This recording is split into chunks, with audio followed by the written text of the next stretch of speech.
dari Himpunan Mahasiswa Jurusan Hubungan Internasional UNDRI, Bang. Nama HMJ kami itu Komahi. Nah, jadi kami di sini semua itu dari Komahi.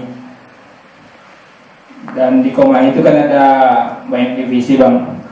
Dan kunjungan ini itu proker salah satu divisi, namanya divisi ISEC. Jadi di sini ada beberapa divisi, teman-teman di sini. Ada yang dari divisi ISEC atau Humasnya Komahi. Terus saya sendiri itu dari divisi seni olahraga. Dan sanggar kami itu yang bernama Sanggar Semesta itu berada di bawah divisi seni dan olahraga itu sendiri gitu.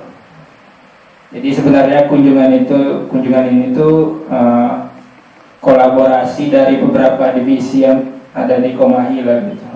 Jadi kegiatan kali ini lebih ke sharing sih, Bang. Kebetulan sanggar kami ini baru juga kan, Bang. Terus bisa dibilang kami agak terkendala dalam mengelola sanggar ini. Apalagi kami mahasiswa, banyak juga kesibukan sebagai mahasiswa, tugas dan segala macam. Di situ kami agak terkendala dalam mengelola sanggar. Jadi mungkin kami nanti akan mengajukan beberapa pertanyaan terkait gimana sih sistem latihan yang benar itu gimana, terus gimana biar anggota sanggar itu bisa disiplin, bisa loyal terhadap sanggarnya. Selain itu sesuai dengan tema kita meniti lestari budaya gitu kan. Mungkin kami akan bertanya nanti beberapa pertanyaan terkait dengan sanggar yang Abang miliki ini. Gimana sih motivasi Abang dalam mendirikan sanggar ini? Terus kita kaitkan dengan melestarikan kebudayaan Indonesia kita itu sendiri gitu. Tanggung jawab dari Sanggar Semesta yaitu Veronica. Dipersilakan kepada Vero.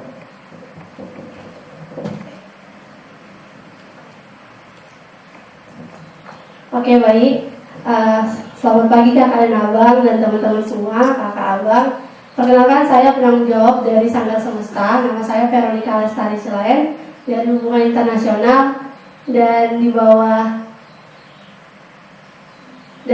naungan dari divisi CAS. Jadi datangnya kami di sini itu untuk melakukan kunjungan dengan tema meniti lestari budaya.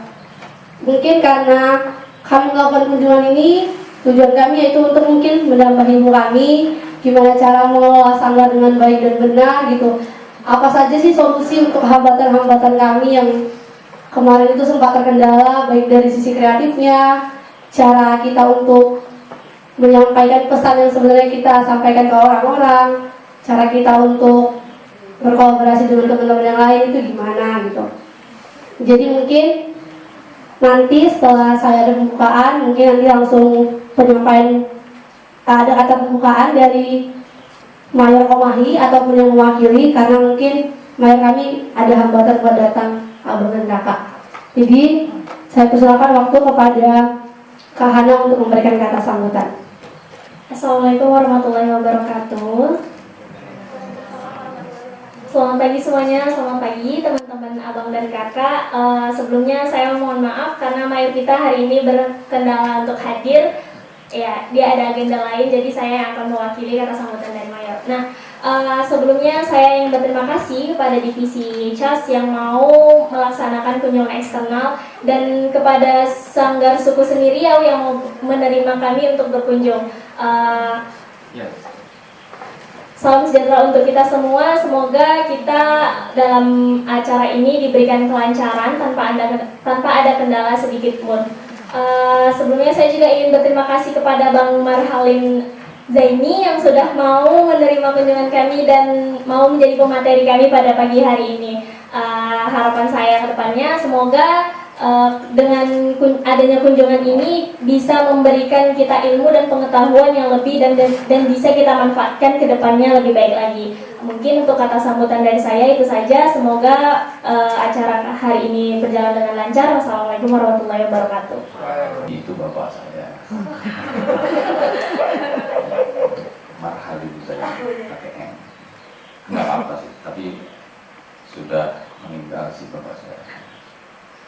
Jadi dulu karena nama saya pendek, Nama saya kan pendek, orang-orang dulu kan pendek-pendek namanya kan. Mak Halid, Tukiem, atau Jokowi gitu. Nah, kayaknya kalau seniman namanya pendek itu udah asik gitu kan. Nah, saya tambahin lah dari melekat sampai sekarang. Suku seni memang agak sepi, maksudnya aktivitasnya lebih banyak. Ini orang-orang kelelawar semua gitu. Aktivitasnya lebih banyak malam. Jadi biasanya kegiatan itu atau latihan itu memang habis bisa jam 8 sampai ke atas jam 11 gitu. Jam 12 kadang.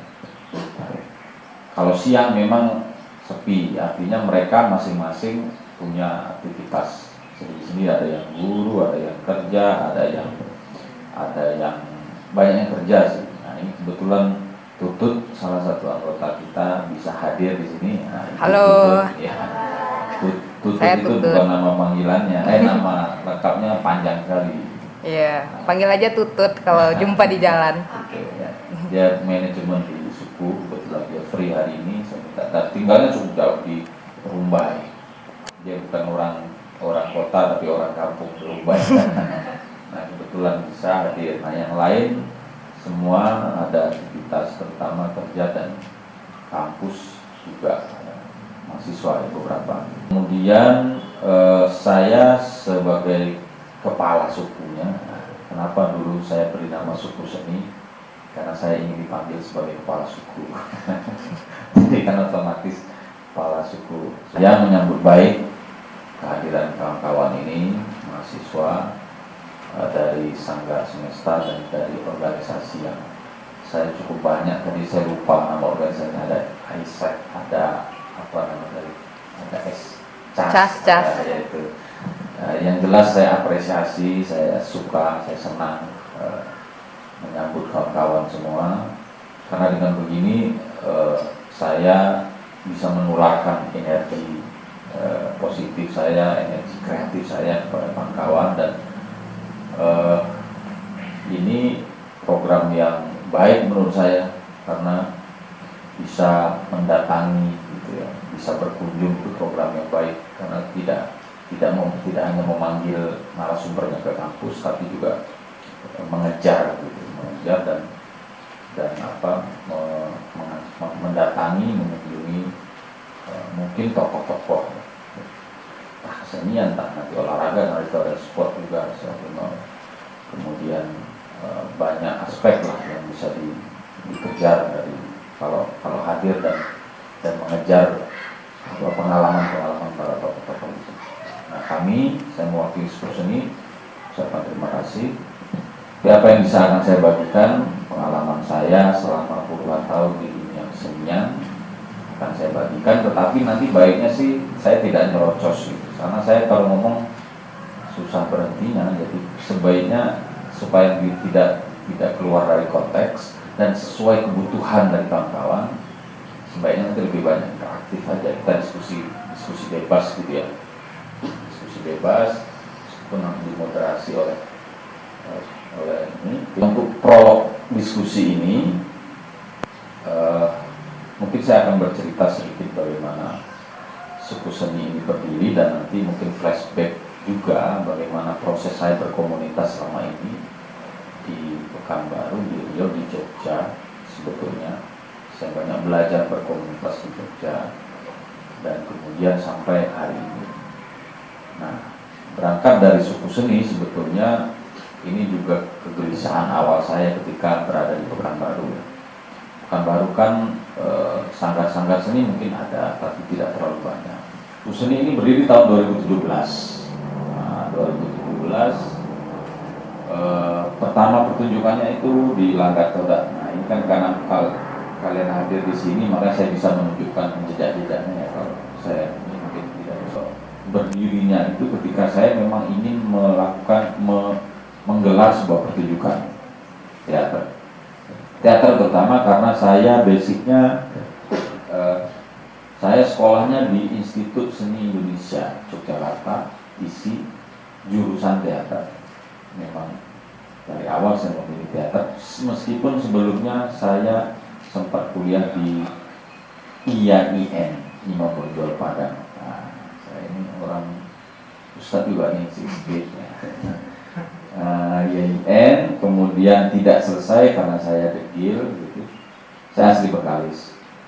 Karena saya degil, saya agak kacau gitu orangnya. Jadi memilih random aja, memilih apa yang saya inginkan ya saya kerjakan gitu.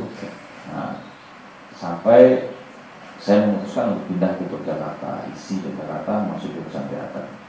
Waktu di YIN Muhammadiyah Padang saya sudah berkesenian, bergabung dengan teater Nadi Martir waktu itu. Kemudian di teater Imam Bonjol Padang kita dirikan sana. Kemudian di jurnalistik saya juga aktif, saya penulis, saya sempat menjadi jurnalis beberapa media, redaktur di beberapa media, di Riau Pos saya pernah menjadi redaktur sastra terutama. Saya bergabung dengan teater SK, kemudian banyak komunitas di komunitas seni terutama ya di kampus-kampus. Di kampus-kampus di Jogja itu komunitas keseniannya cukup banyak. Hampir setiap komunitas, hampir setiap kampus perguruan tinggi di setiap fakultasnya ada teater, ada komunitas seninya. Di UIR itu saya juga sempat mengajar cukup lama di UIR, Sendra Tasiknya. Itu ada 5 tahun, 6 tahun saya ngajar di sana, dosen luar biasa. Nah di sana juga ada sanggar, tapi tidak begitu aktif, tapi tidak progresnya tidak begitu banyak, tidak begitu besar. Nah kemudian di YIN Win Suska itu juga adalah ketua, gitu, setahu saya. Kemudian di Batra, di Udri ada Batra yang selama ini mungkin cukup dikenal oleh kawan-kawan di Riau, teater Batra itu karena cukup lama sudah gitu, didirikan dan seniornya banyak menjadi budayawan, seniman gitu ya. Setelah keluar dari sastrawan gitu. Tetapi bahwa sebuah komunitas seni di kampus itu lebih kepada bagaimana memberikan ruang kreasi ya, ruang oase gitu. Oase ini kalau sehari-hari misalnya Anda kuliah dengan materi-materi yang mungkin agak menyesakkan kepala kita, misalnya kesibukan dengan tugas dan yang lain. Nah, komunitas seni itu memberikan ruang oase itu, memberikan ruang ekspresi yang bisa bebas Anda berteriak di situ, Anda boleh bergerak apapun di situ, Anda boleh ketawa sebebas-bebasnya di situ gitu ya. Artinya itu ruang ekspresi. Jadi komunitas seni bagi kampus biasanya memang sebagai ruang oase, ruang untuk mereka lebih merdeka gitu, lebih bebas mengekspresikan sesuatu dibandingkan misalnya ruang-ruang formal di kelas gitu misalnya gitu ya. Juga akhirnya kawan-kawan komunitas seni itu bergabung dengan komunitas di luar mereka. Kalau mereka mau besar gitu, kemudian mereka bergaul dengan kawan-kawan seniman di luar gitu.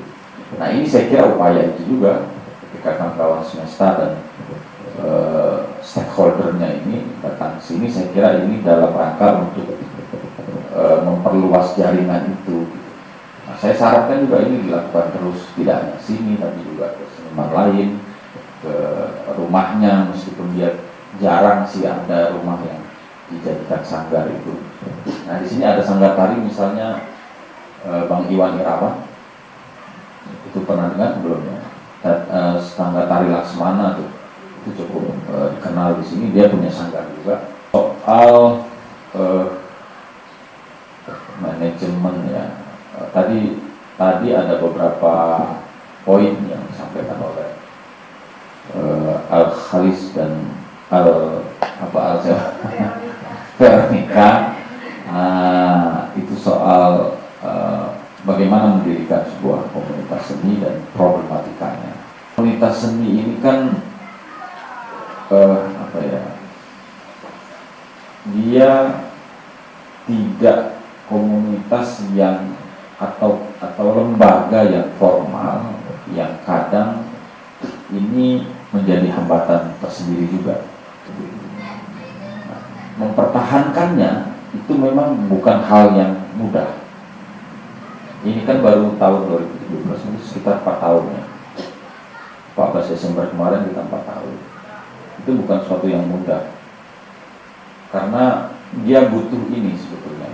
Beda dengan kampus, dia butuh, kalau teater sanggar di luar itu butuh satu pengikat. Maksudnya dia harus ada satu tokoh di situ, harus ada satu pentolannya di situ.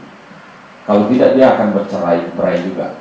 Karena misalnya dia selevel gitu ya, seumur gitu, seusia, dan kemudian dia bikin itu, kemudian akan bertengkar di dalam itu, tidak ada yang menyanyi, tidak ada orang tuanya lah gitu.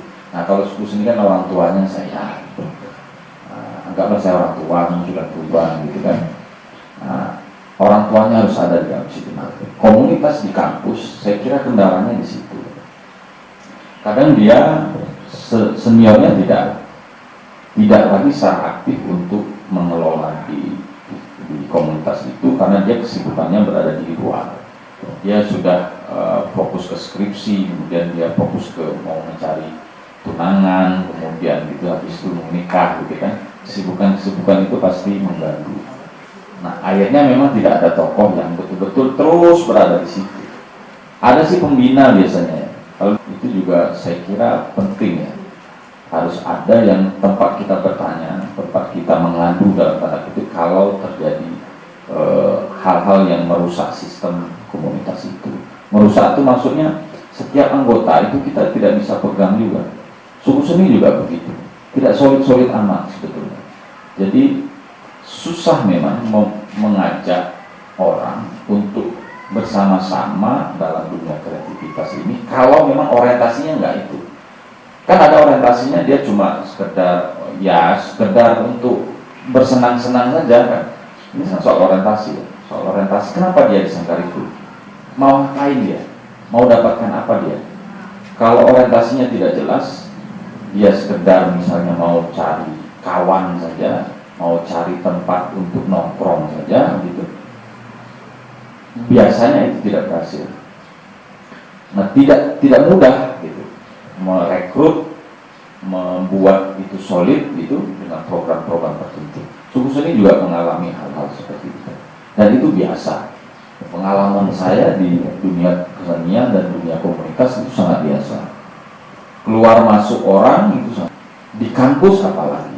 Tetapi kekuatan kampus, kekuatan komunitas seni di kampus adalah pertama, dia tidak pernah kekurangan anggota. Karena setiap tahun biasanya sih ada rekrutmen juga. Orang rekrutmennya biasanya setiap tahun juga. Nah itu biasanya kalau setahu saya ya, di dengar cerita dari Nana Batra itu setiap open rekrutmen bisa ratusan orang mendaftar. Latah tua di UIN itu juga ratusan orang, 150, 200 orang. Saya nggak tahu di semester kalau rekrutmen juga nggak, saya tahu. Iya kan. Dan itu ramai. Ada puluhan, ada ratusan. Wah, puluhan ya. Puluhan. Tapi kemudian seiring waktu berjalan berkurang kan? Berkurang terus. Terus tererosi terus berkurang. Sama. Persis. Semua di komunitas sedang begitu. Jadi jangan stres. Gitu. Pengurusnya jangan stres, biasa saja. Karena orientasinya berbeda-beda. Yang akan stres adalah ketika dia sudah janji melakukan A, tetapi dia malas-malasan, bahkan dia tidak komit terhadap itu. Nah ini yang akan jadi persoalan. Mereka makin berkurang begitu. Kadang yang masuk itu kan dia cuma ini.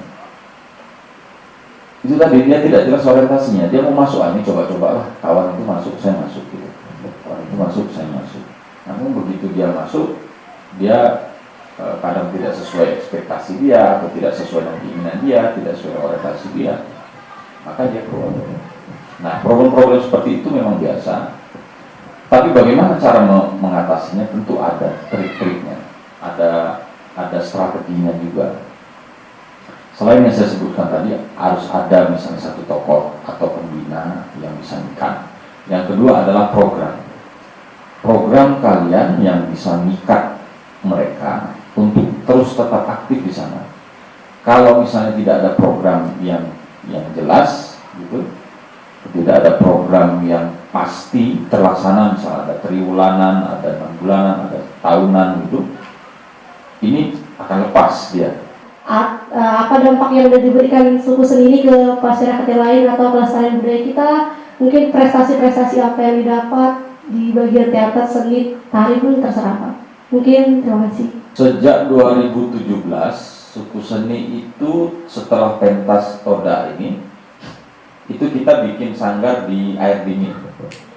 Kalau ada yang sudah pernah ke air dingin, kita duit, ada yang mungkin sewa di sana itu cukup luas, halamannya cukup luas. Nah, kegiatan, salah satu kegiatan kan terkait dengan masyarakat tadi ya, itu adalah malam seni masyarakat, MSM. Ada 4-5 kali kita hadirkan di sana karena itu kegiatan 2 bulanan atau 3 bulanan gitu. Nah, malam seni masyarakat itu melibatkan masyarakat. Jadi mereka nonton dan mereka menjadi pengisi tontonan itu. Jadi anak-anak yang berada di sekitar situ kita latih, entah baca puisi, entah menyanyi, entah menari gitu. Kawan-kawan anggota suku seni melatihnya dan kemudian kita tampilkan di malam seni masyarakat. Itu salah satu peran kita menggerakkan atau memberdayakan masyarakat setempat. Kemudian yang kedua tentu kegiatan-kegiatan kerjasama. Mungkin sertifikat atau apa itu ya, clipping koran itu bisa menjawab itu juga, karena beberapa kali kita selama 4 tahun bekerja sama dengan banyak orang, banyak komunitas, banyak masyarakat, dan saya kira itu juga peran kita bagaimana membangun ekosistem kesenian di masyarakat ya, di banyak ini. Dan dengan Genbi juga 2 kali kita pernah. Genbi itu gerakan anak muda BI ya, generasi baru dia, yang dapat beasiswa BI itu 2 kali kalau nggak salah saya, kita kerjasama, mereka minta kita buat pertunjukan. Oke, di sini saya membuka perpustakaan suku seni. Perpustakaan ini sudah ada di waktu di air dingin itu sudah ada. Nah, itu juga salah satu cara kita melibatkan masyarakat untuk membaca. Peran dari sebuah sanggar di sebuah kompleks perumahan gitu, kita harus punya peran. Nah, mereka di sana membaca, di sini juga. Ini beberapa kali diliput oleh kemarin Kompas TV, kemudian RTV juga, di Perpustakaan Nasional juga pernah ke sini gitu. Karena jarang ada rumah yang menyediakan buku untuk dibaca umum.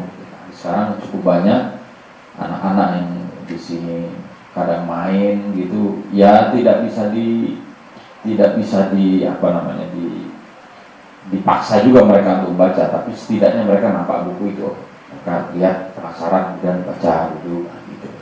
Jadi memang tidak ada program yang memaksakan itu, tapi sediakan saja mereka hadir di sini. Dan beberapa mahasiswa juga datang ke sini, terutama mahasiswa yang bidangnya sastra budaya seni gitu, pertunjukan, tari, seni rupa dan lain-lain. Antropologi, karena saya S2-nya di UGM itu antropologi budaya, ya cukup banyak buku-buku antropologi.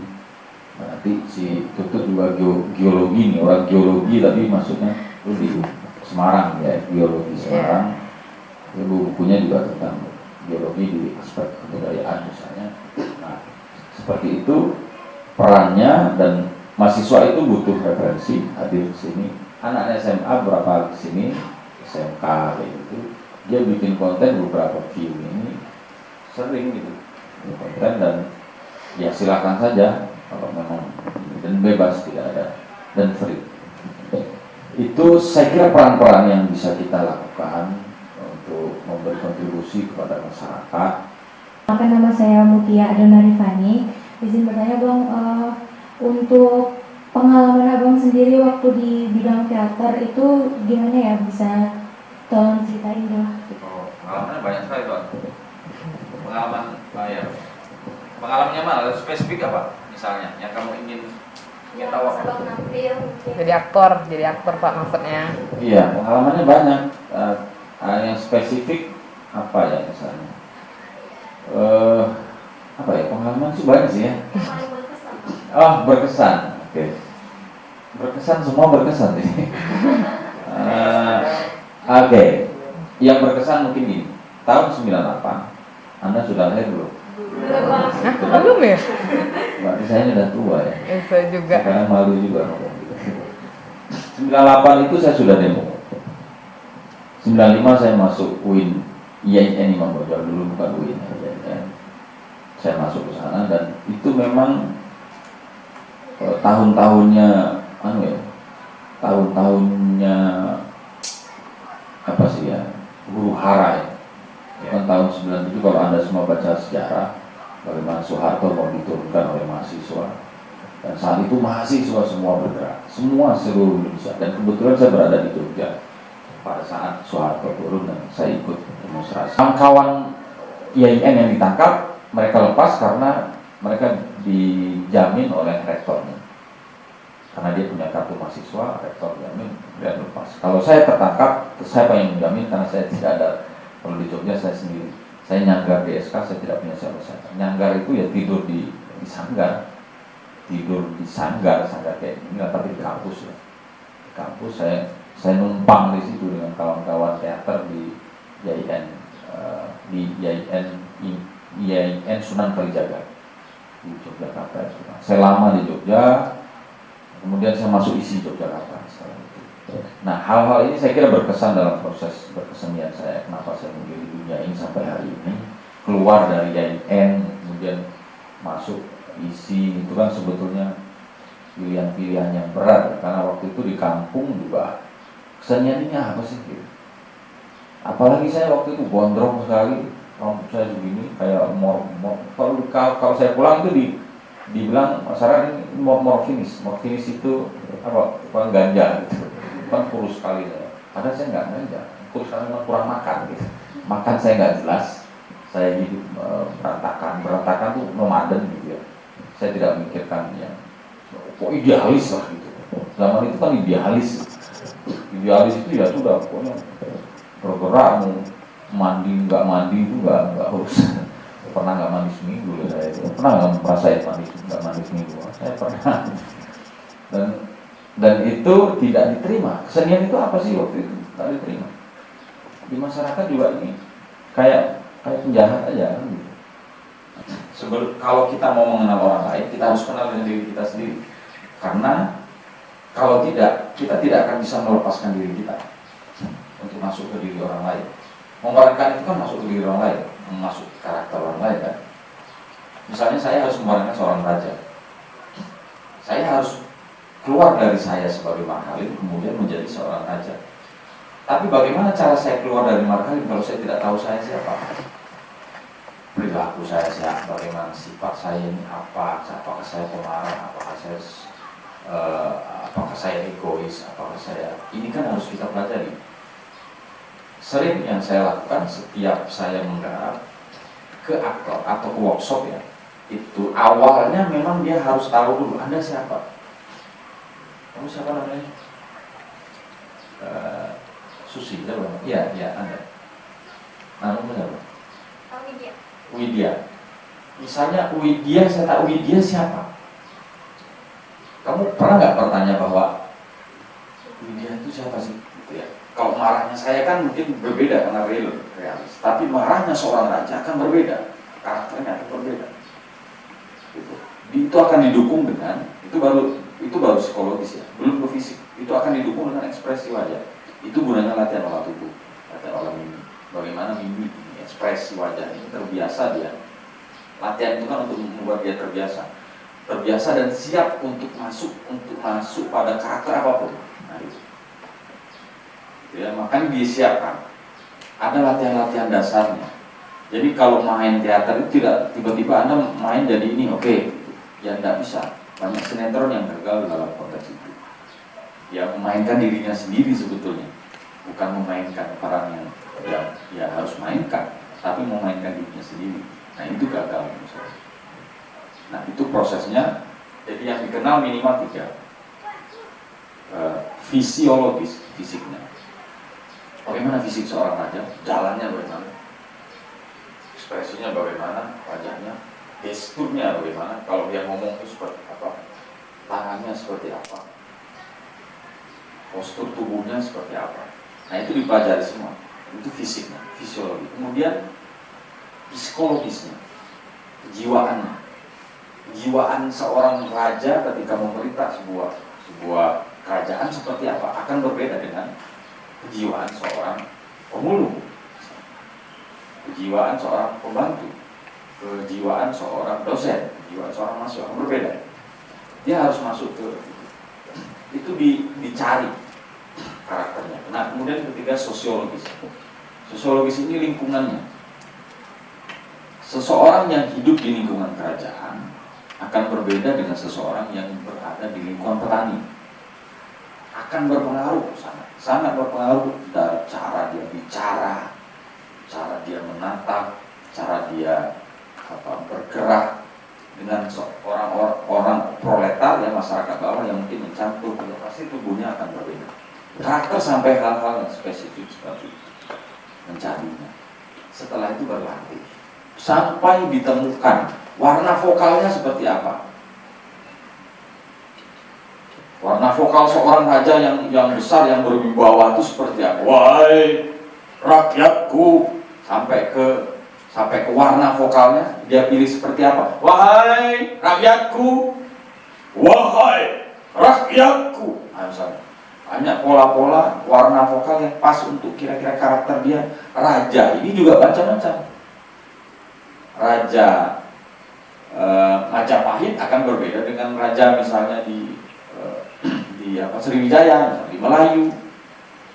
Sosiologi itu terkait juga dengan kebudayaan. Bagaimana kebudayaan dia hidup